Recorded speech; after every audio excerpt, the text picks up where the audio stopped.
Hi, it's Imogen Lamport from Inside Out Style, coming to answer your colour and style questions. First one in my lucky dip today.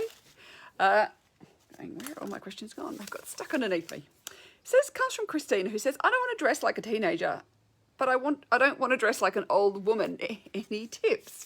So when we're thinking about, well, what is it that you say is dressing like a teenager? Is it that you are following every fashion trend, whether or not they suit your body? Are you showing a lot of skin that you don't want to show? So what do you mean by dressing like a teenager?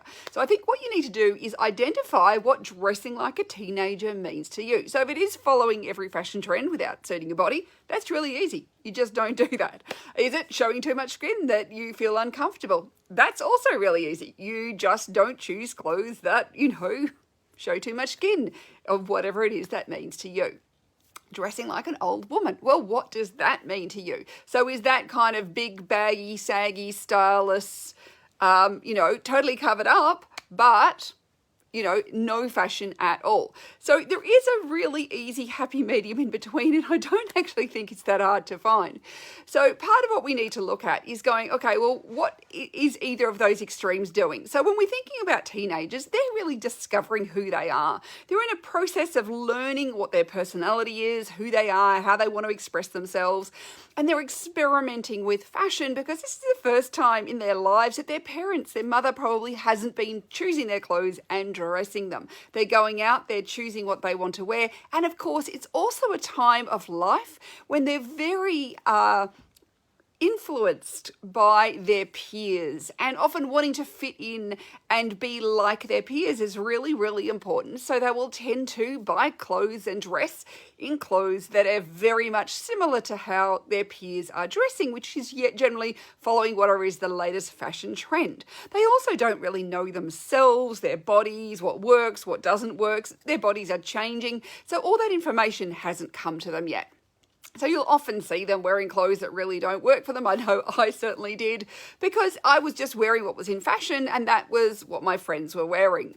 So there is that end of that spectrum. So learning about what flatters your body and how you can enhance it and its features.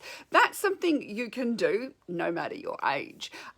So that is something you can think about. Also understanding what colours are working for you today rather than the colours that may have worked for you when you were younger. All those sorts of things. So kind of getting that style education is really important. And then we go to the other end of the spectrum of dressing like an old woman. So when we think about what is this, so very much as we get older, comfort becomes more and more important for many of us, and sometimes to the detriment of style. And often too, we have physical issues that really impact on our choices. And it can be anything from not being able to wear high-heeled shoes anymore and really wanting comfortable, footwear, to having other issues from whether it's an insulin pump or it's arthritis, which means it's hard to button things up, or, a frozen shoulder, which means it's hard to get clothes on. There's all sorts of different physical issues that can also start to impact as we get older. And some can sometimes make us have to make fashion choices that we aren't so happy with.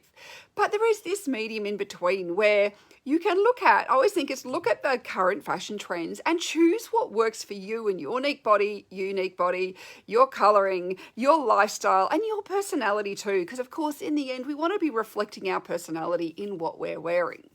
And then just also, be aware of what you've got in your wardrobe, that sometimes we do need to reassess our wardrobe every now and again, and is what's in there still working for us, and is it still current? And one of the good ways of figuring out if something is still current is to say, walk around your local kind of major department store in the major, not the young person's area, but the kind of the mid-range area, not the, you'll often have an area that's maybe aimed at the older market. So that more mid-range area, and see if what you have in your cupboard looks anything like the clothes that are currently available.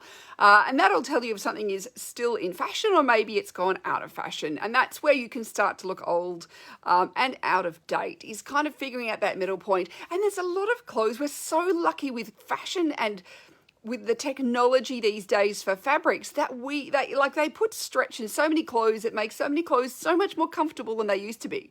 I mean, I remember back in the 80s, wearing jeans and having to pull them up with a coat hanger, and there was no stretch in them, and they were really uncomfortable. Versus now jeans have so much stretch. The fabric technology is so far moved on from what it used to be that clothes that used to be uncomfortable are nowadays very comfortable. And we're also really lucky too that there is definitely a fashion trend for things like sneakers and things. And, flatter shoes rather than feeling like you have to wear some sort of high-heeled shoe to look stylish. But it's also choosing the ones that aren't overly clumpy, that aren't overly kind of chunky and old lady looking as well. Of course, unless that is your personality style. So I think it's just always looking at going, what does the teenager mean to you? What does teenage dressing or too young mean to you? What does too old mean to you? And then looking at what you can get in between. And there's just so many people of every age group wearing whatever it is that they want these days. But I think you've got to determine what it is that works for you.